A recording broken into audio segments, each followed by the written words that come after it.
मम प्रियाः देशवासिनः नमस्कारः। त्रयोविंशत्युत्तर द्विसहस्रतमवर्षस्य मन की बात प्रसारणस्य प्रथमेदम् उपाख्यानम्, अथ च युगपदेव अस्य कार्यक्रमस्य 97तमोऽयम् अंकोऽपि अस्ति। भवद्भिः सर्वैरपि साकं पुनरेकवारं सम्भाष्य अहं प्रसीदामि तराम्। प्रतिवर्षं जान्युआरी मासः सुबहु घटनापूर्णो भवति। मासेऽस्मिन् 14 दिनांकतः आरभ्य उत्तरतः दक्षिण पर्यन्तं पूर्वतः पश्चिम पर्यन्तं अशेष देशे उत्सवानां प्राचुर्य प्रभा विद्योतते। ततः परं देशः स्वीय गणतन्त्रोत्सवमपि आयोजयति। अस्मिन् क्रमेऽपि गणतन्त्र दिवसीय समारोहस्य बहुविध पक्षाः सुतरां प्रशंसार्हतां यान्ति। जैसलमेरतः पुलकितः माम् अलिखत् यत् गणतंत्र दिवसीय समारोहावसरे कर्तव्य पथ निर्मातॄन् श्रमिकान् अवलोक्य अत्यानन्दः अनुभूतः। कानपुरतः जया अलिखत् यत् सा गणतंत्र दिवसीये सामूहिक प्रयाणे विभिन्नासु निदर्शनेषु प्रदर्शितान् भारतीय संस्कृतेः विविधान् पक्षान् दृष्ट्वा आनन्दम् अनुभूतवती। अस्मिन् सामूहिक प्रयाणे प्रप्रथमं सहभागिनः विमेन कैमल राइडर्स CRPF इति उष्ट्रारोही महिलावृन्दस्य केन्द्रीयारक्षितारक्षिबलस्य च वृन्दस्यापि सुबहु प्रशंसा विधीयते। सखायः देहरादूनतः वत्सलवर्यः माम् अलिखत् यत् अहं जान्युआरी मासस्य 25 सर्वदा प्रतीक्षां करोमि, यतः तद्दिने पद्म पुरस्काराणां घोषणा भवति। अथ च एकदृष्ट्या 25 सायंकालीना वेलामयी जान्युआरी मासस्य 26 दिनांकीयम् उत्साहम् इतोपि वर्धयति। स्थानीय स्तरे स्वीय समर्पणेन सेवाभावेन च लब्धोपलब्धिकान् पीपुल्स पद्म संबद्धान् प्रति नैके स्वीयाः भावनाः प्रकटितवन्तः। ऐषमः पद्म पुरस्कारेण सम्मानितेषु जनजातीय समुदायस्य तज्जीवन संबद्धानां च जनानां भद्रतरं प्रातिनिध्यम् अस्ति। जनजातीयं जीवनं नगरीयस्य व्यग्र जीवनस्य अपेक्षया भिन्नं भवति। तज्जीवनस्य समाह्वानानि अपि भिन्नानि भवन्ति। तथापि जनजातीय समाजः स्वपरंपरा संरक्षणार्थं सर्वदा तत्परः भवति।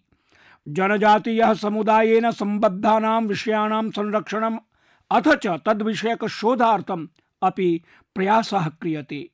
इत्थं भूतैः टोटो, हो, कुई, कुवी, मांडा प्रभृतिषु जनजातीय भाषासु कार्यरतैः अनेकैः मान्यवरैः पद्म पुरस्काराः प्राप्ताः।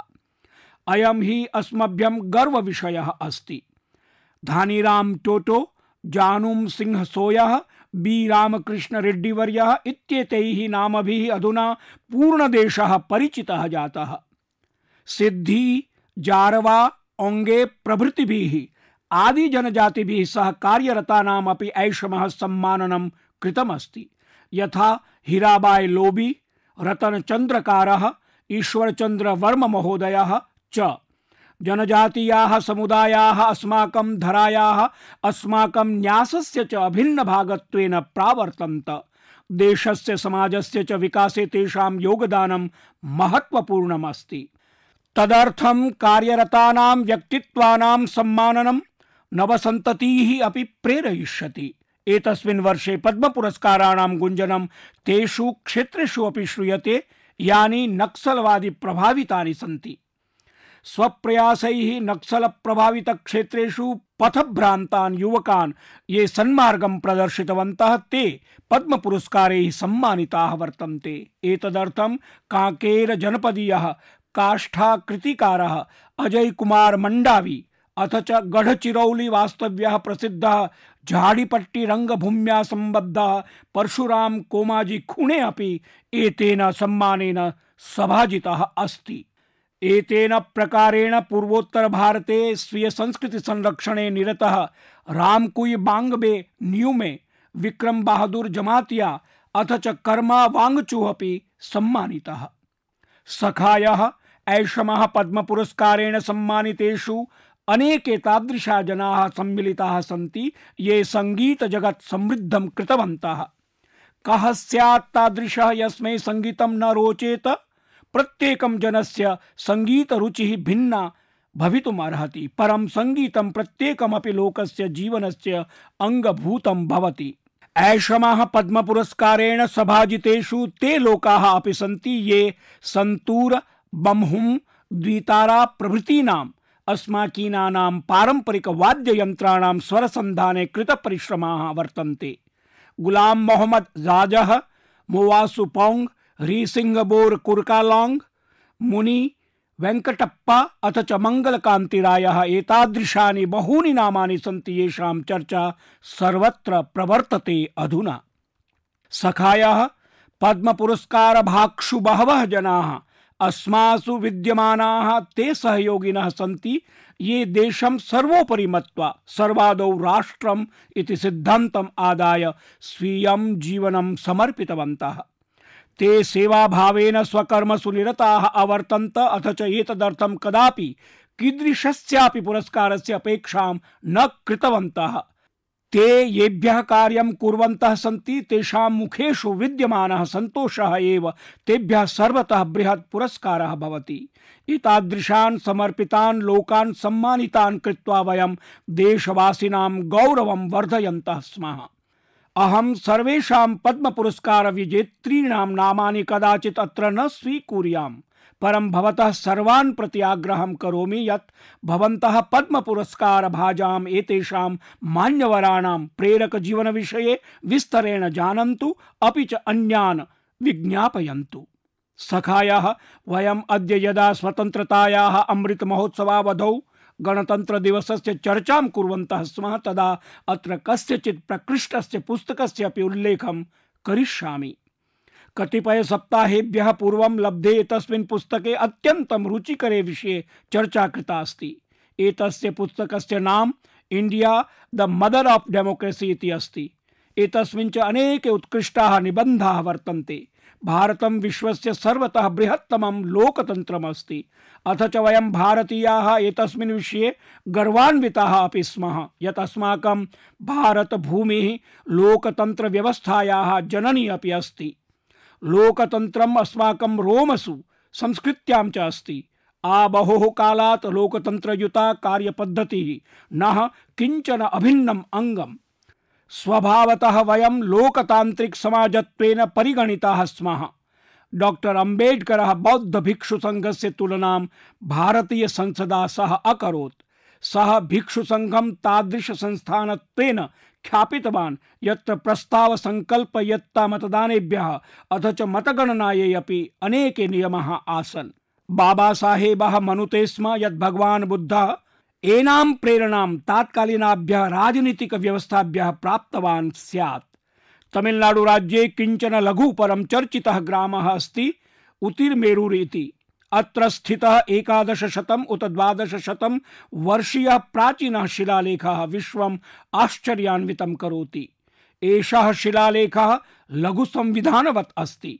एतस्मिन् च विस्तरेण विज्ञापितं यत् ग्रामसभायाः सञ्चालनं कथं करणीयम्, अथ च सभासदानां चयन प्रक्रिया कीदृशी स्यात्। अस्माकं देशस्य इतिहासे लोकतांत्रिक मूल्यानां किञ्चन इतोपि उदाहरणम् अस्ति। 12 शताब्देः भगवतः बसवेश्वरस्य अनुभव मण्डपम् इति। अत्र मुक्ततया वादकर्तृभ्यः चर्चा प्रवर्तकेभ्यः च प्रोत्साहनं दीयते स्म। एतत् ज्ञात्वा भवन्तः आश्चर्यान्विताः भविष्यन्ति यत् एषा व्यवस्था मैग्ना कार्टातः अपि पूर्वम् अवर्तत।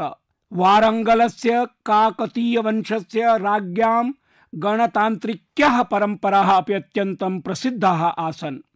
भक्ति आन्दोलनेषु तु पश्चिम भारतीया लोकतंत्र संस्कृतिः वर्धापिता।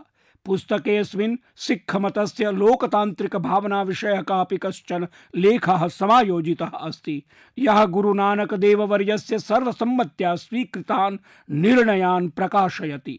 मध्य भारतस्य उरांव मुंडा जनजातिषु community driven, consensus driven decision चेत्येतयोः समुदाय प्रवर्तन विषययोः अपि उत्तमाः सूचनाः सन्ति पुस्तके अस्मिन्।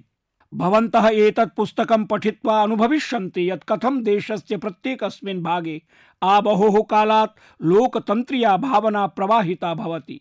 लोकतन्त्रस्य जननी रूपेण अस्माभिः निरन्तरम् एतस्य विषयस्य गहनं चिन्तनीयं, चर्चा करणीया, विश्वमपि अवगमनीयम्।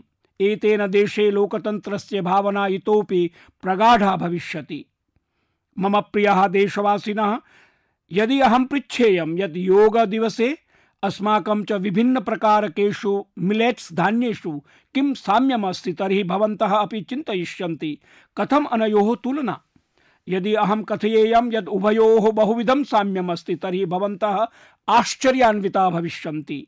वस्तुतः संयुक्तराष्ट्रेण उभयोः अन्ताराष्ट्रीय योग दिनस्य मिलेट्स धान्यानाम् अन्ताराष्ट्रीय वर्षाचरणस्य च निर्णयः भारतस्य प्रस्तावानन्तरं स्वीकृतः। द्वितीयः विषयः एषः यत् योगः अपि स्वास्थ्यसम्बद्धः, अथ च मिलेट्स धान्यमपि स्वास्थ्ये महत्त्वपूर्णां भूमिकां निर्वहति। तृतीयः विषयः तु इतोपि महत्त्वपूर्णः।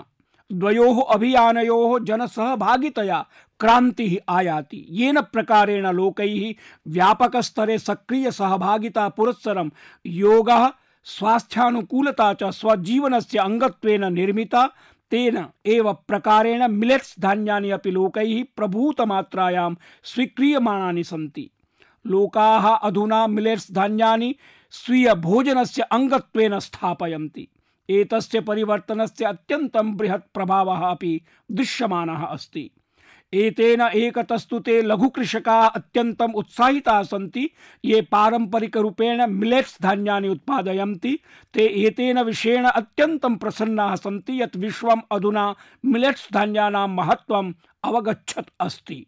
अपरतः कृषकोत्पाद संघटनैः उद्यमिभिः च मिलेट्स धान्यानि आपणान् यावत् प्रापयितुं जनोपलब्धये च प्रयासाः आरब्धाः सन्ति। आन्ध्रप्रदेशस्य नांदयाल जनपद वास्तव्येन के.वी. रामासुब्बारेड्डी वर्येण मिलेट्स धान्येभ्यः उत्तमवेतनयुता वृत्तिः एव परित्यक्ता। मातृहस्तेन मिलेट्स धान्यैः निर्मितानां खाद्यानां स्वादः एवं प्रकारेण उद्भूतः आसीत् यत् एतेन स्वग्रामे एव बाजरा इति प्रियङ्गुधान्यस्य प्रसंस्करणैकांशः एव आरब्धः। सुब्बारेड्डी वर्यः लोकान् बाजरा धान्यस्य लाभान् अपि ज्ञापयति, अथ च तद्धान्यं सरलतया उपलब्धम् अपि कारयति। महाराष्ट्रे अलीबागस्य समीपवर्तिनि केनाड ग्रामे वास्तव्या शर्मिला ओसवाल वर्या अपि गतेभ्यः 20 वर्षेभ्यः मिलेट्स धान्यानाम् उत्पादने अद्वितीयमाध्यमेन योगदानं कुर्वती अस्ति। सा कृषकेभ्यः स्मार्ट इति विदग्धकृषेः प्रशिक्षणं प्रददाति। तदीय प्रयासै न केवलं मिलेट्स धान्यानाम् उत्पादनं वृद्धम्, अपि तु कृषकाणाम् आयः अपि वृद्धः दृश्यते। यदि भवन्तः छत्तीसगढ़स्य रायगढ़ं गन्तुम् अवसरं प्राप्नुयुः तर्हि तत्रत्य मिलेट्स कैफे इति उपाहारगृहम् अवश्यं गमनीयम्। कतिपयमासेभ्यः पूर्वम् आरब्धे तस्मिन् मिलेट्स कैफे इत्याख्ये उपाहारगृहे चीला, डोसा, मोमोज, पिज़्ज़ा, मंचूरियन प्रभृति खाद्यानि अत्यन्तं ख्यातानि जायन्ते। इतोपि किञ्चित् पृच्छेयम्, भवन्तः एंटरप्रेन्योर इति शब्दं श्रुतवन्तः स्युः, परं किं भवन्तः मिलेट्प्रेन्योर्स् इत्येतं श्रुतवन्तः वा? ओडिसायाः मिलेट्प्रेन्योर्स् अद्यत्वे प्रधानवार्तासु सन्ति। आदिवासी जनपदस्य सुंदरगढ़स्य प्रायः 1,500 महिलानां स्वयंसेवी समूहः ओडिसा मिलेट्स मिशन इत्यनेन सम्बद्धः अस्ति। अत्र महिलाः मिलेट्स धान्यैः सुपिष्टकानि, रसगोलकानि, गुलाब जामुन इति अथ च केक इति अपूपमपि निर्मान्ति। आपणेषु एतस्य उत्पादस्य अतिपृच्छया महिलानाम् आयः अपि वर्धमानः अस्ति। कर्णाटके कलबुर्गी स्थाने अलंदभुताई प्रियंगु कृषकोत्पादक समवायः विगते वर्षे भारतीय प्रियंगु शोध संस्थानस्य निरीक्षणत्वे कार्यम् आरभत। अत्रत्यानि खाखरा, बिस्कुट, मोदकानि जनेभ्यः रोचन्ते। कर्णाटके एव बीदर जनपदे हुल्सूर मिलेट प्रोड्यूसर समवायेन सम्बद्धाः महिलाः मिलेट्स इति प्रियंगु कृष्या साकमेव अस्य चूर्णमपि सन्नद्धीकुर्वन्ति। अनेन तासाम् अर्जनमपि सुबहु वर्धितम्। प्राकृतिक कृष्या सम्बद्धस्य छत्तीसगढ़स्य श्री संदीप शर्मणः FPO इति कृषकोत्पादक संघटनेन साकं साम्प्रतं 12 राज्यानां कृषकाः सम्बद्धाः सन्ति। बिलासपुरस्य कृषकोत्पादक संघटनमिदं साम्प्रतं 8 प्रकारकस्य प्रियङ्गोः चूर्णं तस्य च व्यञ्जनानि सन्नह्यति। सखायाः अद्यत्वे हिन्दुस्थानस्य प्रतिकोणं G20 इत्यस्य शिखर सम्मेलनानि सततं प्रचलन्ति। अथ चाहं प्रसन्नोऽस्मि यत् देशस्य प्रतिकोणं यत्रापि G20 इत्यस्य शिखर सम्मेलनानि प्रचलन्ति तत्र प्रियङ्गूतः निर्मितानि पौष्टिकानि स्वादिष्टानि च व्यञ्जनानि समावेश्यन्ते। अत्र प्रियङ्गु निर्मिताभिः कृषरिका, पोहा, क्षीर, रोटिकाभिः साकमेव रागी इत्यनेन निर्मितानि पायसं, पुरिका, डोसादि व्यञ्जनानि अपि परिवेश्यन्ते। G20 इत्यस्य सर्वेषामपि आयोजनस्थलानां प्रियङ्गु प्रदर्शनीषु प्रियङ्गु निर्मितानि आरोग्यपेयानि, धान्य नूडल्स खाद्यानि प्रदर्शितानि सन्ति। अशेष जगति भारतीय दूतावासाः अपि एतेषां लोकप्रियतां विवर्धयितुं सर्वात्मना प्रयतन्ते। भवन्तः कल्पयितुं शक्नुवन्ति यत् देशस्य प्रयासोऽयं तथा च जगति विवर्धमानानि प्रियङ्गु अभियाचनानि अस्मदीयान् लघुकृषकान् कियतीं शक्तिं प्रदास्यन्ति। एतद्दृष्ट्वा अहं प्रसीदामि यत् साम्प्रतं प्रियङ्गोः एतावत् प्रकारकाणि नवीनानि वस्तूनि विनिर्मीयन्ते। तानि युवजनेभ्योऽपि तावता प्रकारेण एव रोचन्ते। अन्ताराष्ट्रियस्य प्रियङ्गु वर्षस्य एवं प्रकारकस्य प्रकृष्टारम्भस्य कृते तथा चैनं सततम् अग्रे सारणार्थम् अहं मन की बात कार्यक्रमस्य श्रोतॄन् वर्धापयामि। मम प्रियाः देशवासिनः, यदा किञ्चित् पर्यटककेन्द्रं भवता साकं गोवा विषयकं सम्भाषणं करोति तदा भवतां मनस्सु को नाम विचारः समुद्भवति?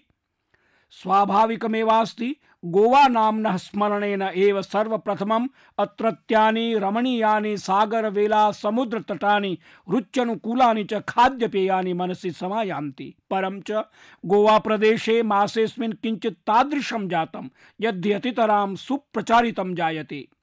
अद्य मन की बात प्रसारणे अहं भवद्भिः सर्वैः साकं तत्संविभाजयितुम् इच्छामि। गोवा प्रदेशे सम्पन्ना एषा घटना अस्ति पर्पल फेस्ट इति। अयं समारोहः जान्युआरी मासस्य 6 तः 8 दिनं यावत् पणजीनगरे आयोजितः आसीत्। दिव्यांगजनानां कल्याणम् अधिकृत्य अयं हि अनुपमः प्रयासः आसीत्। पर्पल फेस्ट इत्यायोजनं कियत् बृहत् अवसरत्वेन अवर्तत अस्यानुमानं भवन्तः सर्वे अमुनावृत्तेन कर्तुं शक्नुवन्ति यत् अत्र 50,000-सहस्राधिकाः अस्मदीयाः भगिनीभ्रातरः समवेताः आसन्। अत्रागताः जनाः एतत् कृत्वा रोमाञ्चिताः आसन् यत् ते अत्र मीरामार तटभ्रमणस्य भूयांसम् आनन्दं प्राप्स्यन्ति। वस्तुतस्तु मीरामार तटं हि अस्माकं दिव्यांगानां भगिनी भ्रातॄणां कृते गोवा प्रदेशस्य सुगम्य तटेषु अन्यतमं सञ्जातम्। अत्र क्रिकेट, टेबल टेनिस, दीर्घधावन स्पर्धाभिः साकमेव बधिर प्रज्ञा चक्षु सम्मेलनमपि आयोज्यते। अत्र यूनिक बर्ड वाचिंग प्रोग्राम इति अनुपम विहगावलोकन कार्यक्रमम् अतिरिच्य चलचित्रमपि एकं प्रदर्शितम्। एतदर्थं विशिष्टा व्यवस्था विहिता आसीत्, येन हि अस्माकं सर्वेपि दिव्यांगाः भगिनी भ्रातरः बाला च अस्मात् कार्यक्रमात् सम्पूर्णम् आनन्दम् अनुभवितुं शक्नुयुः। पर्पल फेस्ट इत्यायोजनस्य अन्यतमं वैशिष्ट्यम् एतदासीत् यदत्र देशस्य वैयक्तिक क्षेत्राणां सहभागित्वमपि अवर्तत। तेषां पक्षतः एतादृशाः उत्पादाः प्रदर्शिताः येनां दिव्यांगजनानां कृते उपयोगार्हाः सन्ति। अस्मिन् समारोहे दिव्यांग कल्याणं प्रति जागरूकतां विवर्धयितुम् अनेकविध प्रयासाः अवलोकिताः। पर्पल फेस्ट इत्येनं सफलयितुम् अत्र सहभागिभ्यः सर्वेभ्यः वर्धापनानि प्रयच्छामि। अनेन सहैव अहं तेषां स्वयंसेवकानामपि अभिनन्दनं करोमि ये अस्य आयोजनार्थम् अहर्निशं प्रायतन्त। मम पूर्णविश्वासः अस्ति यदस्माकं सुगम भारत इत्यस्य निदर्शनं साकारीकर्तुम् एतादृशीनि अभियानानि अतीव प्रभावीनि भविष्यन्ति। मम प्रियाः देशवासिनः, साम्प्रतमहं मन की बात इत्यत्र एतादृश विषये चर्चां करिष्यामि यस्मिन् भवन्तः आनन्दं गौरवं च अनुभविष्यन्ति। मनः चापि कथयिष्यति अयि भ्राता हृदयं प्रसन्नं जातम्। देशस्य प्राचीनतमासु विज्ञान संस्थासु अन्यतमं बेंगलुरु स्थितं IISc इति भारतीय विज्ञान संस्थानम् अद्भुतम् उदाहरणं प्रस्तौति। मन की बात इत्यस्मिन् मया पूर्वमेव चर्चितं यत् कथमस्य स्थापनायां भारतस्य महापुरुषद्वयं जमशेदजी टाटा स्वामी विवेकानन्दश्च उत्प्रेरकौ अवर्तताम्। तर्हि भवते मह्यं च कृते आनन्दस्य गौरवस्य च विषयः अस्ति यत् 2022 वर्षे अनया संस्थया आहत्य 145 मिताः स्वत्वाधिकाराः अर्जिताः। अस्यार्थः अस्ति यत् प्रत्येकं 5 दिनेषु स्वत्वाधिकारद्वयम् अर्जितम्। एषः अभिलेखः स्वयमेव अद्भुतः अस्ति। अस्याः सफलतायाः कृते अहं IISc इत्यस्य दलम् अभिनन्दामि। सखायाः अद्य स्वत्वाधिकारावेदने भारतस्य क्रमाङ्कनं 7मम् अपि च उद्यमाङ्केषु 5मम् अस्ति। केवलं स्वत्वाधिकारविषये चर्चां कुर्यां तर्हि विगत 5 वर्षेषु प्रायः प्रतिशतं 50 वर्धितमस्ति।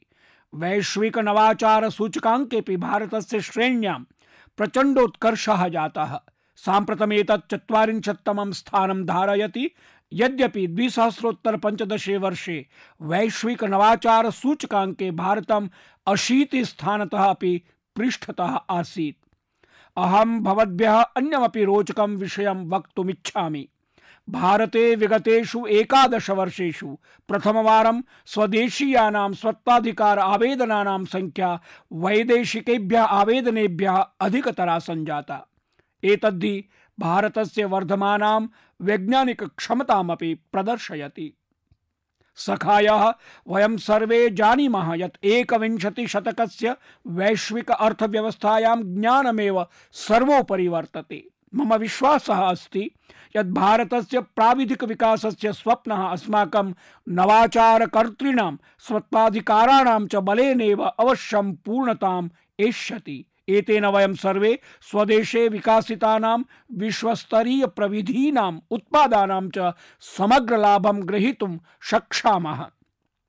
मम प्रियाः देशवासिनः, नमो ऐप् उपरि मया तेलंगानातः अभियन्तुः विजय महाभागस्य एकः सन्देशः दृष्टः।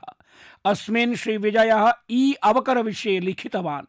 विजय महोदयः अनुरोधं करोति यदहम् एतद् विषये मन की बात इत्यत्र चर्चां कुर्याम्। अस्मिन् कार्यक्रमे वयं पूर्वमपि वेस्ट टू वेल्थ अर्थात् अवकरतः कञ्चनम् इति विषये चर्चां कृतवन्तः। परमागच्छन्तु अद्य वयम् अनेन सम्बद्धस्य वेस्ट इत्यस्य विद्युदाणविक अवकरस्य विषये चर्चां करवाम। सखायाः अद्यत्वे प्रत्येकं गृहे चलदूरभाषयन्त्रम्, अध्यङ्गसङ्गणकं, फलकसङ्गणकं चेत्यादीनि उपकरणानि सामान्यानि जातानि। अशेष देशे एतेषां संख्या अर्बुदमिता स्यात्। अद्यतनं नवीनतमम् उपकरणम् अनागतस्य वैद्युदाण्विकः अवकरः अपि अस्ति।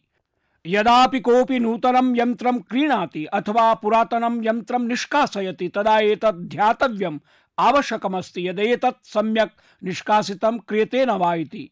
यदि वैद्युदाण्विकः अवकरः सम्यक्तया नैव निष्कास्यते तर्हि अस्माकं पर्यावरणमपि विकलीकर्तुम् अर्हति। परन्तु यदि अवधानतया क्रियते तर्हि पुनश्चक्रणस्य पुनः प्रयोगस्य च वर्तुलीय अर्थव्यवस्थायाः महद्बलं भवितुम् अर्हति। संयुक्तराष्ट्रसङ्घस्य प्रतिवेदने वर्णितमस्ति यत् प्रतिवर्षं 5 कोटि टनमितः वैद्युदाण्विकः अवकरः क्षिप्तमानः वर्तते। अपि भवान् अनुमानं कर्तुं शक्नोति यदि एषः कियत् भारात्मकः भवति। मानव इतिहासे निर्मितानां सर्वेषामपि वाणिज्यिक विमानानां भारः यदि संयुक्तः भवति चेत् तदपि वैद्युदाण्विकस्य अवकरस्य परिमाणं तस्य समं न भविष्यति। एतत् एवमस्ति यथा प्रत्येकं क्षणे 800 मितानि अध्यङ्गसङ्गणकानि क्षिप्यन्ते। भवन्तः एतत् ज्ञात्वा विस्मिताः भविष्यन्ति यदस्मात् वैद्युदाण्विकात् अवकरात् विभिन्न प्रक्रियाभिः प्रायः 17 प्रकारकाः बहुमूल्यधातवः निष्कासयितुं शक्यन्ते। एतेषु स्वर्णं, रजतं, ताम्रं, रूपकं च समाविष्टानि सन्ति। अतः वैद्युदाण्विक अवकरस्य सदुपयोगः अवकरतः कञ्चनमित्यस्य साकारीकरणं कर्तुम् अर्हति। अद्य एतादृशानां स्टार्टअप संस्थानाम् अभावः नास्ति, याः अस्यां दिशायां नवाचारम् आचरन्ति। साम्प्रतं प्रायः 500मिताः वैद्युदाण्विक अवकर पुनश्चक्रणकर्तारः एतत् क्षेत्रेण सम्बद्धाः सन्ति। अनेके नूतनाः उद्यमिनः अपि अस्मिन् क्षेत्रे सम्बद्धाः क्रियन्ते। एतेन क्षेत्रेण सहस्रेभ्यः जनेभ्यः प्रत्यक्षं वृत्तिका अपि प्रदत्ता अस्ति। बेंगलुरु नगरस्य ई-परिसारा इति एतादृशे एकस्मिन् प्रयासे निरता अस्ति। एतया मुद्रित परिपथफलकस्य बहुमूल्य धातूनां पृथक्करणार्थं स्वदेशीयः प्रविधिः विकासितः। तथैव मुम्बै नगरे कार्यं कुर्वता इकोरिको इत्यनेन चलभाष ऐप माध्यमेन वैद्युदाण्विक अवकराणां संग्रहण प्रणाली विकासिता अस्ति। उत्तराखण्डस्य रुड़की नगरस्य एटेरो पुनश्चक्रण इत्यनेन अस्मिन् क्षेत्रे विश्वस्तरे अनेकानि स्वाधिकारपत्राणि अधिगतानि। एतेन स्वकीयं वैद्युदाण्विक अवकर पुनश्चक्रण प्रविधिं सज्जीकृत्य बहुनाम अर्जितमस्ति। भोपाल नगरे चलभाष ऐप अपि च कबाड़ीवाला इति जालदेशेन नैकटनमितं वैद्युदाण्विक अवकर संग्रहणं क्रियते। एतादृशानि अनेकानि उदाहरणानि सन्ति। एते सर्वेपि भारतं वैश्विक पुनश्चक्रण केन्द्रत्वेन स्थापयितुं साहाय्यं कुर्वन्ति। परम् एतादृशानाम् उपक्रमाणां साफल्यार्थम् अत्यावश्यकः सन्निवेशः अस्ति यत् जनाः वैद्युदाण्विक अवकराणां निष्कासनस्य सुरक्षितानाम् उपयोगिनीनां च पद्धतीनां विषये जागृताः कर्तव्याः। वैद्युदाण्विक अवकर क्षेत्रे कार्यं कुर्वन्तः जनाः कथयन्ति यत् साम्प्रतं प्रतिवर्षं केवलं प्रतिशतं 15तः 17मितमेव वैद्युदाण्विक अवकराणां पुनश्चक्रणं क्रियते। मम प्रियाः देशवासिनः, अद्य संपूर्ण विश्वे जलवायु परिवर्तनस्य जैव विविधतायाः संरक्षणस्य च बहु चर्चा भवति। अस्यां दिशायां भारतस्य सुदृढ प्रयासानां विषये वयं निरन्तरं चर्चां कुर्वन्तः स्मः। भारतेन स्वीय आर्द्रभूमिषु यत् कार्यं कृतमस्ति यत् ज्ञात्वा भवान् अतीव सुखम् अनुभविष्यति। केचन श्रोतारः विचारयन्तः स्युः यत् आर्द्रभूमिः किं भवति। आर्द्रभूमि स्थलानि तानि क्षेत्राणि भवन्ति यत्र जलाप्लावनम् अनुपस्थितिश्च आवर्षं सम्प्रवर्तते। कतिपय दिनानन्तरं फेब्रुवरी मासस्य 2 दिनाङ्के विश्व आर्द्रभूमि दिवसः मान्यते। अस्माकं पृथिव्याः अस्तित्वं सन्धारयितुम् आर्द्रभूमिः अतीव महत्त्वपूर्णा अस्ति, यतो हि अस्याम् अनेके पक्षिणः पशवश्च आश्रिताः भवन्ति। एते भूभागाः जैव वैविध्यस्य समृद्धिकरणेन सहैव जलपूर नियन्त्रणे भूजल पुनर्भरणं चापि सुनिश्चितं कुर्वन्ति। भवत्सु बहवः अवश्यं जानन्तः स्युः यत् रामसरस्थलानि ईदृशानि आर्द्रभूमयः वर्तन्ते यासाम् आन्ताराष्ट्रिकं महत्त्वं वर्तते। आर्द्रभूमयः कस्मिंश्चिदपि देशे भवन्तु, परं बहूनां मानदण्डानाम् उपलब्ध्यनन्तरम् एव ताः रामसरस्थलत्वेन घोषिताः भवन्ति। रामसरस्थलेषु 20,000-अधिकाः जलपक्षिणः भवेयुः। स्थानीय मत्स्य जातीनां च बहुसंख्यायाः उपस्थितिः आवश्यकं भवति।